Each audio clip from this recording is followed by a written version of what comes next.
Ghost School, the dead Peon story. I was recounted the events of this ghost school story by a vexed being. He was drunk when this happened, so there isn't that morsel of sanity attached that could have possibly put some meaning to it. Nevertheless, he told me the story, and I listened to it with rapt attention, and I thought this ghost school tale should find a page.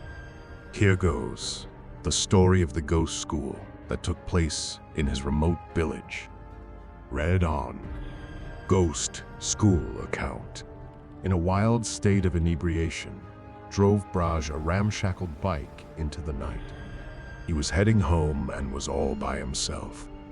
In a wildfire of a party he had back with his friends, he had almost forgotten that he was quite far away from home, and that he had to slither into his bed at the earliest without raising brows. Braj had lost track of time in his jovial insobriety. He looked at his watch. The time read 12 a.m. Damn it! It is the hour of the dead, he thought almost amusingly. After fumbling with the keys for a while, he found himself driving on meandering streets of his village. They were supposed to lead him into the fields out in the open. Thoughts of horror. As he drove on haphazardly into the night, ghastly thoughts came visiting one by one. He had heard thousands of ghost stories in that wretched town of his. The one that bothered him the most was only one right turn away. In the backdrop of his mind, he was silently aware of a haunted place that he was supposed to cross.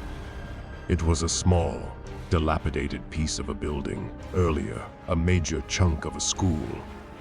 The school was shut down after the death of a peon some months ago. Ghost stories became viral thereafter, which had every person in the town worried and dead scared. It was only after some ghostly sightings, unusual activities, and the repercussions that had followed his murder trials that found the school authorities shut it down for good. Going past the ghost school was inevitable. There were no roads that could have possibly led him to his destination without having him to encounter it. And to make matters worse, he was insanely drunk. One could argue that state got the good of him. Braj sweated profusely as he neared that juncture, the ill-fated, mystery-laden turn. He was already having fearful thoughts, the kinds that answer bazillion what-ifs. What if I encounter a ghost there?